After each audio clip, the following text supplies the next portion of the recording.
Tadi kita sudah mendapatkan gambaran beberapa contoh yang memberikan kepada kita satu kesadaran atau menyadarkan kita bahwa di dalam beraktivitas eksegese kita juga masih menemukan kesalahan-kesalahan yang dapat menyebabkan ketika kita menganalisa firman Tuhan menjadi salah analisa.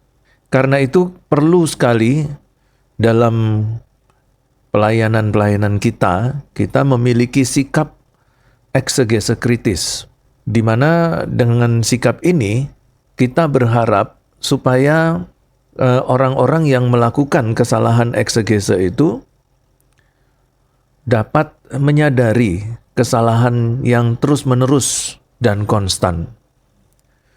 Nah, kesalahan yang dilakukan secara terus-menerus dan konstan akan menjadi kesalahan yang dilazimkan dan lama-kelamaan tidak disadari sebagai satu kesalahan ketika seseorang itu melakukannya. Nah, misalnya saja tadi beberapa kebiasaan eksegese yang salah, karena dilakukan terus-menerus dan konstan, maka apa yang tadinya itu yang seharusnya salah, maka akan menjadi lazim dan tidak disadari sebagai satu kesalahan ketika orang itu melakukannya.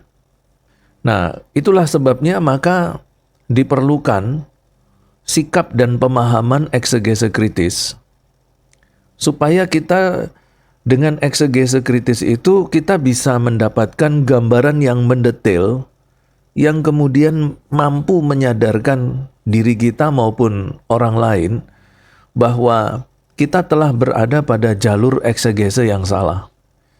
Kemudian yang berikutnya dengan eksegese kritis akan mendorong pengujian diri. Maksudnya adalah bahwa ketika kita menyadari bahwa ternyata sekalipun kita sedang melakukan eksegese yang menurut sebagian besar pelayan-pelayan Tuhan adalah aktivitas yang sudah benar, tetapi ternyata aktivitas yang sudah benar ini masih terdapat kesalahan-kesalahan. Nah, dengan eksegese kritis itu akan mendorong untuk menguji diri sendiri, ya, mengevaluasi dan kemudian menemukan kesalahan dan berhenti, ya. Jangan melakukan kesalahan yang terus-menerus dan konstan. Dengan eksegese kritis juga akan memberikan kepada kita insentif untuk ikut jalan yang benar, serta memunculkan keinginan yang mendalam untuk menafsirkan Alkitab.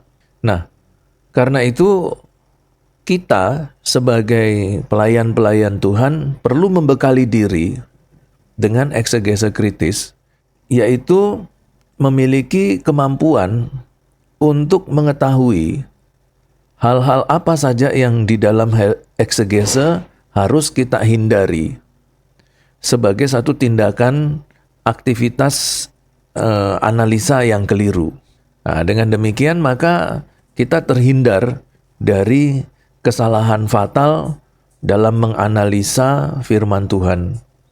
Nah, berikutnya dengan mempelajari eksegese secara kritis, maka kita mampu memberitakan firman Tuhan sesuai dengan maksud Allah yang sesungguhnya, sesuai dengan apa yang diinspirasikan oleh Roh Kudus. Bertolak belakang dari itu, ketika seseorang melakukan kesalahan eksegese, hal yang terjadi justru sebaliknya, yaitu tanpa mereka sadari mereka telah menimbulkan satu konsekuensi yang negatif serta pembahasan yang ceroboh di dalam menganalisa dan menemukan kebenaran-kebenaran ilahi.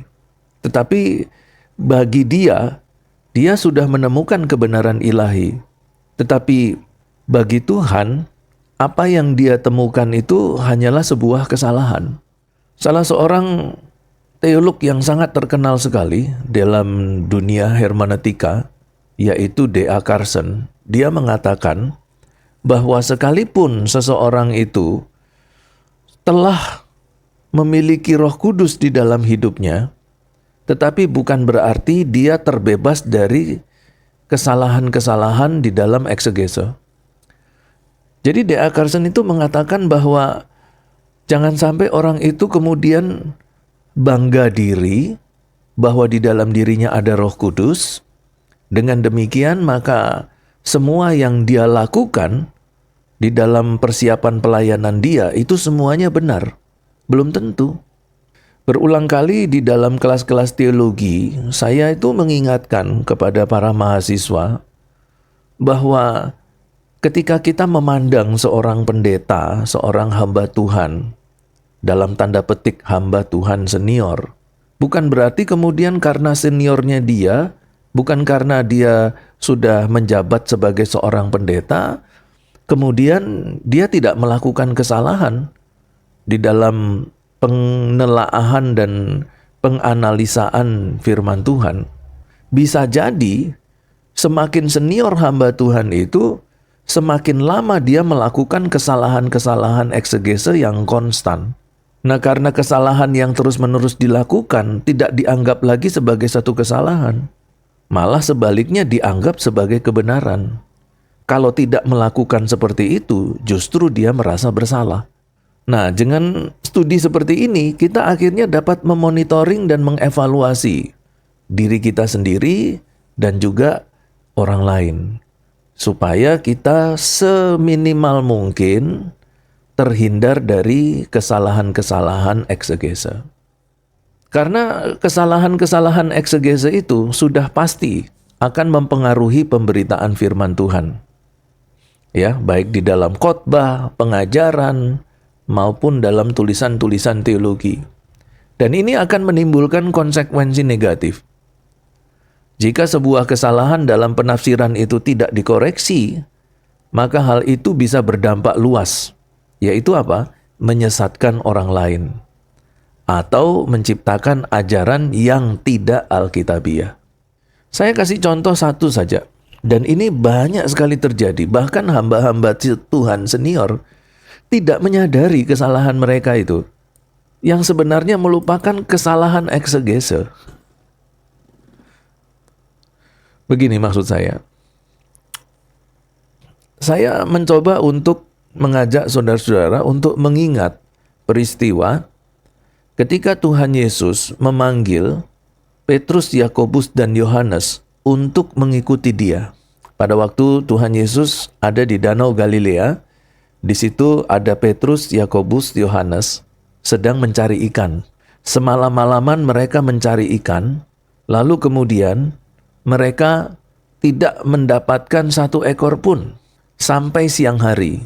Lalu kemudian Yesus datang, lalu masuk ke dalam perahu mereka dan bersama-sama dengan Petrus, Yakobus, dan Yohanes, dan berdasarkan atas perintah Tuhan, akhirnya mereka dapat menjala ikan dengan begitu banyak sampai perahu mereka hampir tenggelam.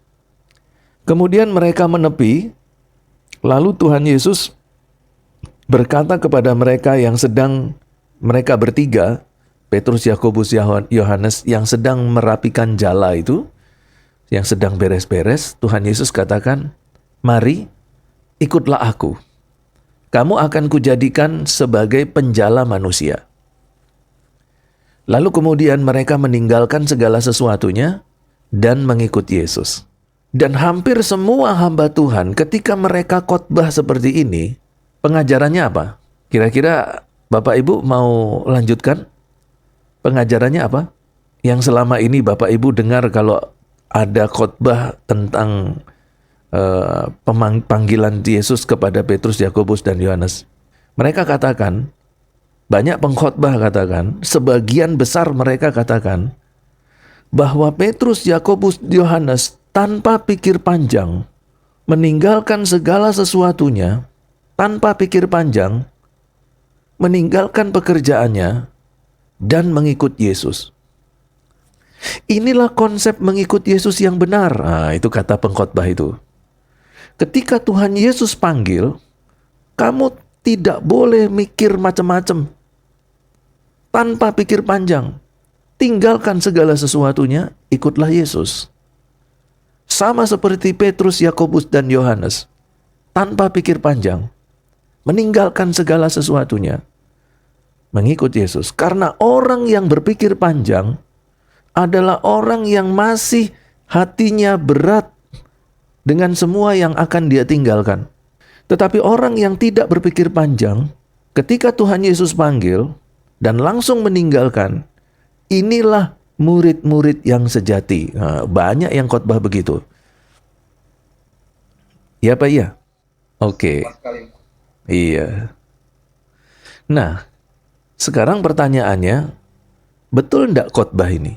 Tidak Pak, karena kan di sini kan mungkin pendetanya itu Pak kan dia tidak menggunakan bahasa aslinya Pak, yaitu bahasa Yunani. Nah, kalau katanya manggil itu kan itu kalau di dan ini Pak dari bahasa Yunani itu sebuah perintah Pak, bukan suatu seperti ajakan gitu Pak.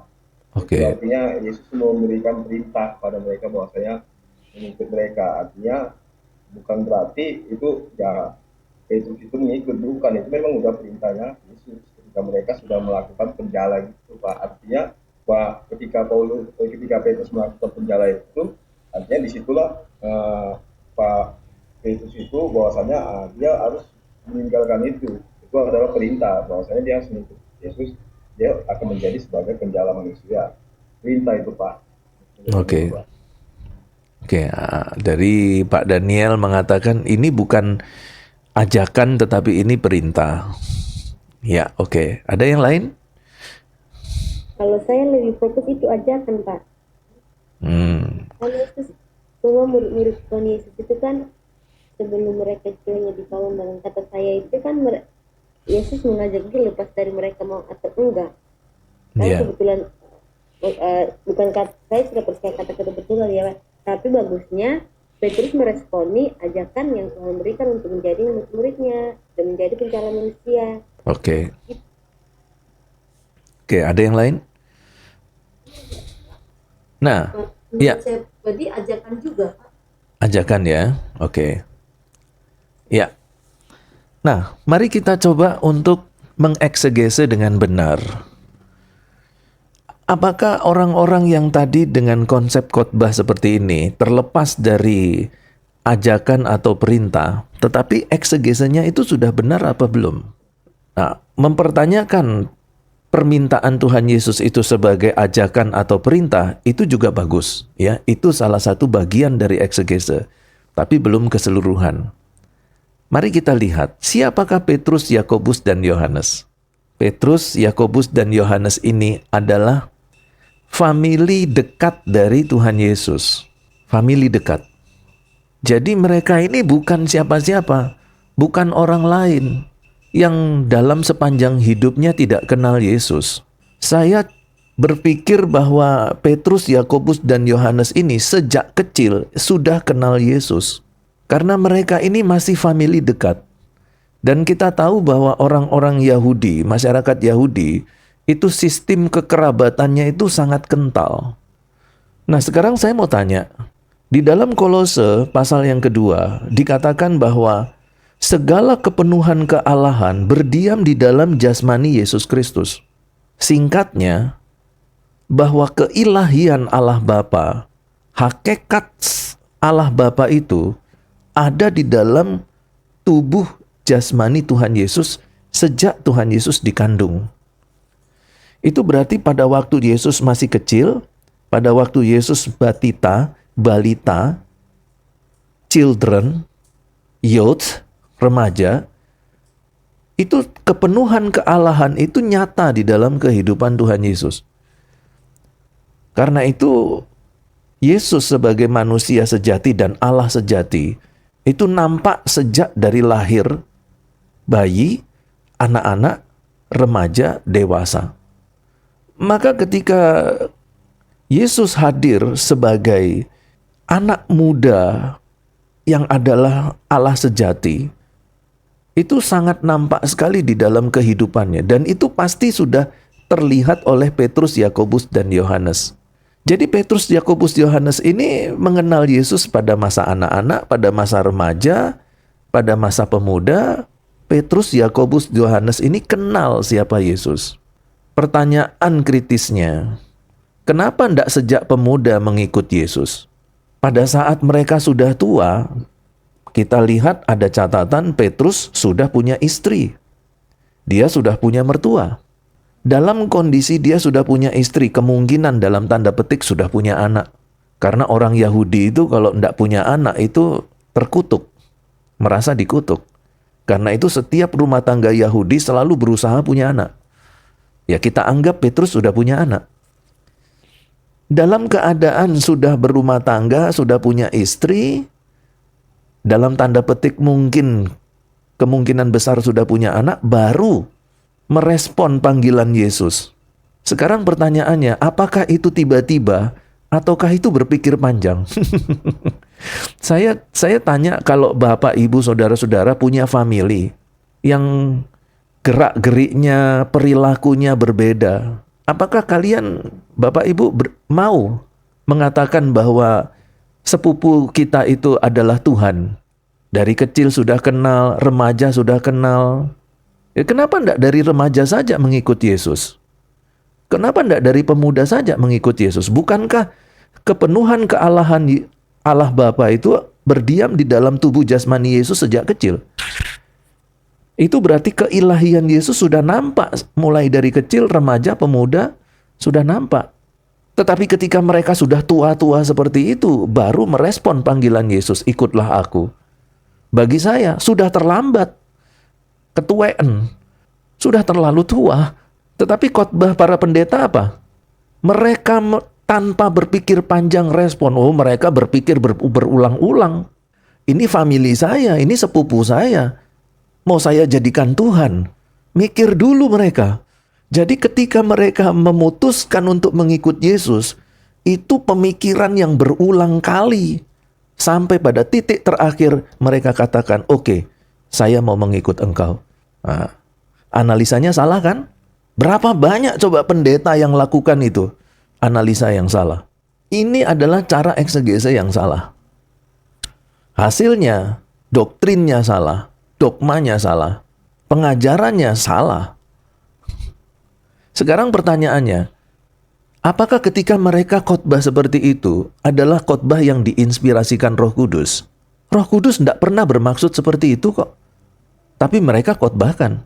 Setelah selesai khotbah, saudara disuruh tutup dengan doa firman. Kira-kira doa saudara seperti apa? Tuhan, terima kasih untuk firman-Mu yang dahsyat. Jemaat yang tadinya ndak masih bingung-bingung, masih mikir-mikir, khotbahnya benar nggak ya? Benar nggak ya? Saudara doa luar biasa, hamba-Mu berkati Tuhan. Dia menyampaikan firman Tuhan begitu luar biasa. Jadi jemaat kan jadi terikut dengan doa kita.